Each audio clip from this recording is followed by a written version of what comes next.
Shalom again, everybody. Rabbi Ariel here from the KosherTorah School on online KosherTorah.com. Here we are at the dawn of war. I want to share with you some thoughts, some unpopular truths, and an even more unpopular prophecy.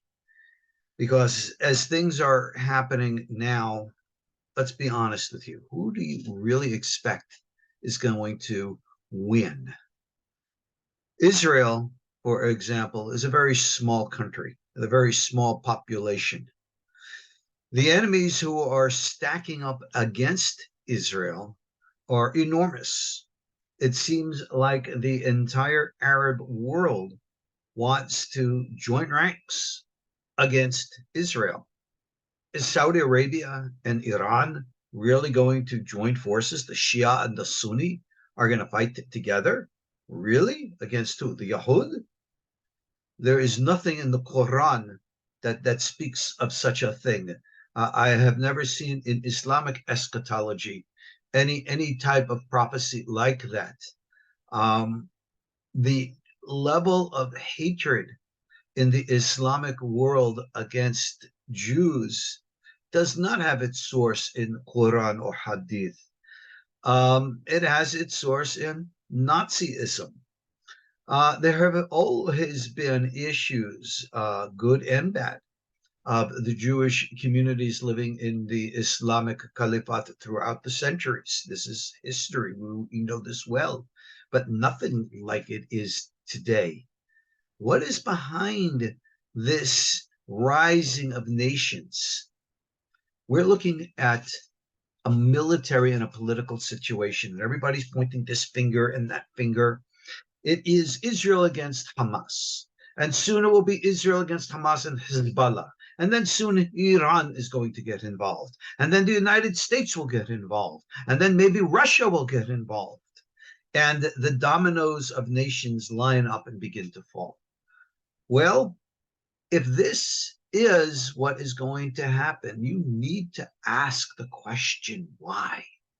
What is behind all of this? And yes, there is a hand behind it. Is this the power of China manipulating nations so they can rise to take over the world? Well, there are those who want to believe that, but there's a power behind China as well. Yeah, look, I'm a rabbi. I believe in God. You know I'm referring to something religious and spiritual and the like. But throughout my career, I've been trying to make a point which is essential. For all the years I've been on Ancient Aliens, I've made this point, much of which is deleted from the program. And I wrote my book, Aliens, Angels, and Demons, specifically to make a point very well known from our Torah sources, and surprisingly, one very well known from Islamic sources as well. You see, I've always considered it one of the greatest crimes against spirituality that Islam and Judaism as religions, or Jews and Muslims as people, are fighting against one another simply because we have the most in common than any peoples in the world. And it's just frustrating to see what is happening. I mean, I understand this, but okay. As a rabbi, I want to stay within the context of spiritual and religious, as opposed to getting political. If you want to get political, look at all the politicians out there. Let's look at things realistically. This is a very unpopular truth. God punishes his people. Nowhere in any of the world religions, all right, does it say, well, you know what, I have to stop that. And you know, that's not true. I was about to say, nowhere in the world religions does it say that Israel is not God's people. Christianity, of course, argues that with their replacement theology. You know, it's interesting from a Christian point of view when they speak of being grafted into the tree from the book of Romans. And I remind my Christian brothers and sisters, hey, you guys are grafted into our tree. Just remember that's not us into yours. But anyway, aside from that, God has his plan. And when the people of God, and I'm going to expand that now, okay? Because I was about to say exclusively amongst the children of Israel based upon the biblical model. But there are people around the world now who cling to God each in their own way. Well, let me just share with you that unpopular truth. God punishes his people. When the people aggravate, irritate, and provoke heaven, God responds. This has been the biblical example. And when we look at the history of Jewish people throughout the diaspora, there have always been good times and bad. And why does God allow the pogroms and the Holocaust and like that's a wisdom only God can understand.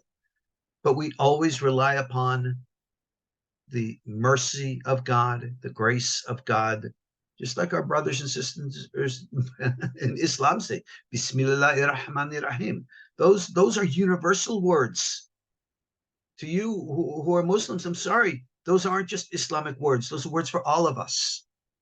And that is something that needs to be understood. We are all, those of us who choose to be children of God.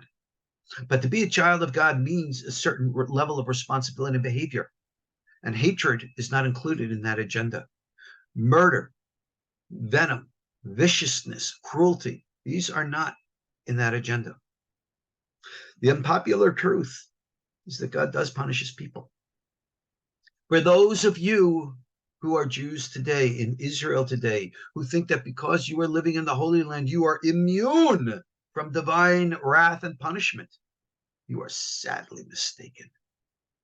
Look at what, in one day, in a few hours, vicious, violent people did to Jews, innocent civilians, chopping the heads off babies, raping and murdering women. These were done with people screaming Allahu Akbar, where those specific behaviors are violations of Sharia, violations of the Quran itself. Who are the sheikhs, the mullahs, who are giving the orders for their people to violate Sharia? It would be like a rabbi today giving orders for people to violate halakha. We would say that's asur. They would say it's haram. This is not the way. If this is indeed a jihad, then it should be fought in accordance to Sharia, not in accordance to this wanton Nazi-like animalistic violence and evil. And in all due respect, please understand, you look at the modern state of Israel, you think that represents what? Judaism and Jews? You know something?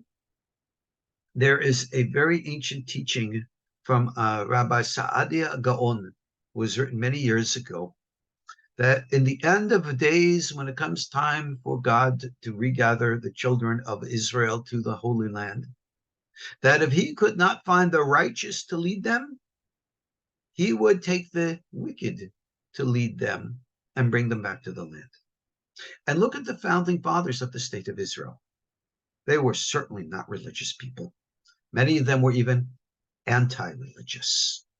So much was that anti-religious sentiment in the founding fathers that they refused to even mention God in the founding documents of the state of Israel. Okay. God is patient. God is good. God is great. And God watches to see what the children of Israel would do now that they were brought back to their land. It's been 70 plus years. And here we are today. Yes, there is truly righteousness in the land of Israel. There is truly greatness. But don't think that that's all. This past year, those of you who have watched Israeli politics have seen week after week demonstration upon demonstration of Israelis opposing what is called judicial reform. Now, I'm not Israeli. I am certainly not involved with Israeli politics. But I was very curious why such a, what in my opinion, looked like a minor issue of technicalities of law would be so important that it would bring out hundreds of thousands of people. And I watched on YouTube and other videos what the rank and file of the demonstrators were saying. And what they were saying was, we do not want religious coercion in our country. Religious coercion? Oh, I thought this was a technicality of how judges are elected. Where did religion come into this? But for the rank and file, there has always been a big sentiment amongst certain Israelis that are not non-religious, but anti-religious. And God knows, and God watches. This is something that God will address. How is God going to judge the state of Israel during this upcoming war? I know every Israeli wants to believe God is with them, and God is with them. But that does not mean that Israelis will not suffer. We, 100 years ago, suffered through a Holocaust. 6 million Jews were ruthlessly murdered by the Nazis. And you have people today who are saying, yeah, let's have another one. Oh, really? Another Holocaust you want? Let's look at the last Holocaust and see how that one worked out. You did murder a third of the Jews in the world. Some would say that that was a part of prophecy. The Kabbalists certainly have a lot to say about that one with regards to the souls of the Shorshe Hevel that is discussed by Maran Ha'arizal in the Shara Mitzvot. No, I'm not going to get into details on that. But I will tell you this. Look at what came out of that last Holocaust. Not the death and destruction of Jews and Judaism, but on the contrary, the establishment of the secular Zionist state of Israel. And here we are again now, a century later. And you want to perpetrate another Holocaust. Oh, really? Okay. Will God defend his people and prevent another Holocaust? I am not a prophet. I most certainly cannot say. But I will tell you what I will say. This is that unpopular prophecy. If you do perpetuate another Holocaust against the Jews, then out of that will come another rising. If you topple the secular Zionist state of Israel, out of that will come another arising. And what will that arising be? The reconstitution of the monarchy of Israel, with the son of David prophesied long ago in scripture at its head. And he will reconstitute a religious state of Jews in the Holy Land. And what form that will be and how that will be, time will tell. But what I'm sharing with you now is a prophecy, not my prophecy, prophecy from the Bible. Read. If this is the prophesied war of Gog and Magog, go read in the books of Ezekiel and Zechariah how that's going to turn out. For those of you, my Christian brothers and sisters, you guys have adopted a Jewish book and you call it your own. I'm talking about the book of Revelations. And go look through the scholarly material. You'll find that most scholars will tell you that the book of Revelations in its present state, present form, is clearly Christian. But its an original state was a traditional Jewish eschatological apocalyptic literature. I read it as such. And when I see in Revelations chapter 9, the prophecy of the great army of 200 million who are going to come upon the land of Israel, maybe that is what we see happening now. Read the prophecy, see what happens to that army, okay? I wrote about end time prophecies a long time ago in a Kabbalistic way, as a commentary to the prophecies in the book of Daniel, which I think is the foundation and source of all the eschatological prophecies, which may very well be coming true right now. If you're interested, read my book. I mean, I can't go into detail in so much, little time that we have here in video. Okay, here we are. Listen and listen carefully. God knows his own. Just like it said in the Bible, where God marks a stamp on your forehead, that's a spiritual stamp, not a physical one. Don't want getting tattooed now. God knows his own. And I don't care who you are. I don't care what you are. I don't care if you're Jewish or Islam or a Christian. If you are a righteous and decent and moral, good human being, God knows who you are, and God will protect you. And God will get you out of the bombings and the violence and everything else, if and only if you trust in God and you do what's right. What is that? The definitions and details? Don't ask me. It's between you and God. You have to know. But I will tell you this. If you live by hate, you will die by hate. If you live by violence, you will die by violence. Isn't that clearly what we're seeing? Now, just like it says in Kohelet, Ecclesiastes, there's a time for peace and a time for war. I get it. Yes, prepping, being prepared for all circumstances, being ready to bug out, as they say. Yes. To be able to defend yourself against perpetrators of evil, obviously. But if you don't have your spiritual preparations, trusting in God, then you have nothing. Hear me now. The unpopular truth is that no one is immune from harm. Hear the unpopular prophecy that before the rising of the phoenix, it first must burn and die in its nest. And if that is the way of God, and if that is the way of things, time will tell.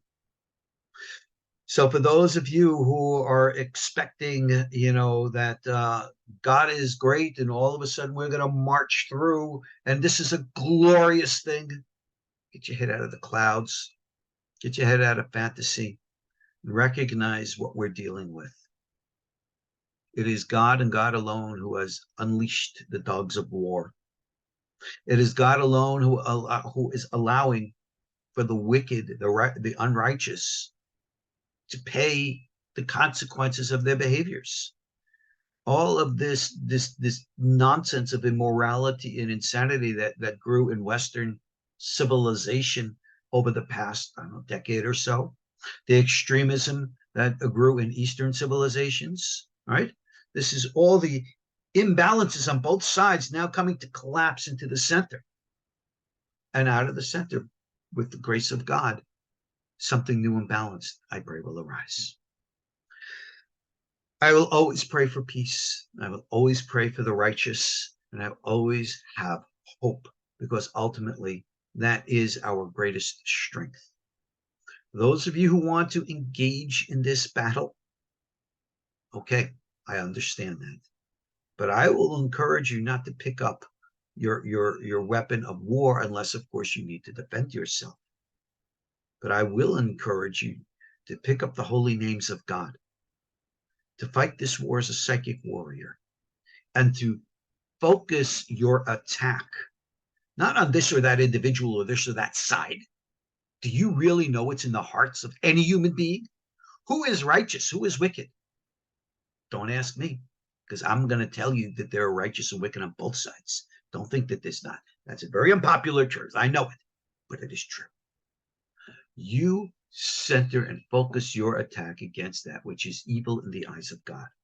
Attack it. In our Torah tradition, we refer to Gog and Magog. In the Christian tradition, they refer to that as the Antichrist. In Islam, they call it Al-Dajjal, all right? And everybody points the finger at who's this and who's that. It's the Jews, it's America, it's Islam, it's this one, it's that. Enough. Scrambled eggs of the brain. It's that force which divides all the true children of God who seek righteousness and truth. Focus your anger and your hate against unrighteousness. No, don't focus it against this nation or that, or this group or that.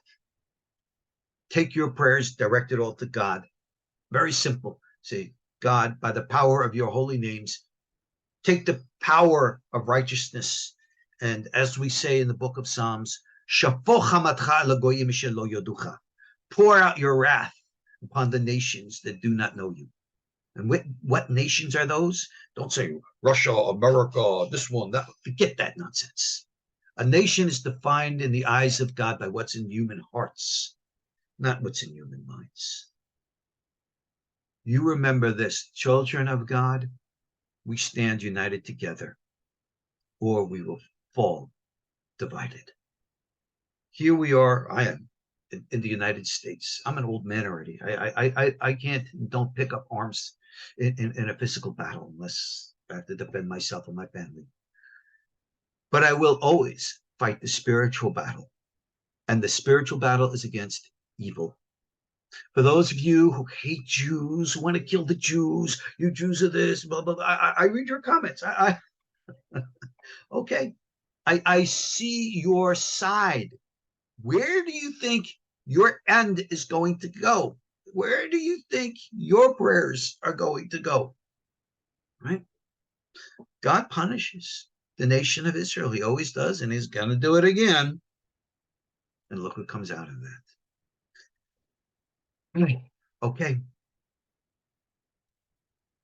I know a lot of you might not like what I've shared. I'm sorry, but I will always be, I hope, a voice of truth as a voice of popularity. Share these words if you feel that that's appropriate. You know, all that YouTube stuff like the channel and blah, blah, blah. This is not the time to promote YouTube. This is a time to promote righteousness. Please get this message. Be righteous, focus on God, and know, as we say, everything that is happening is from God. You choose. You want to be on the side of righteousness or the side of evil. God will be with the righteous, and God is against the evil. You choose which side is yours. God's blessings to us all. May God bless and protect us all. Shalom.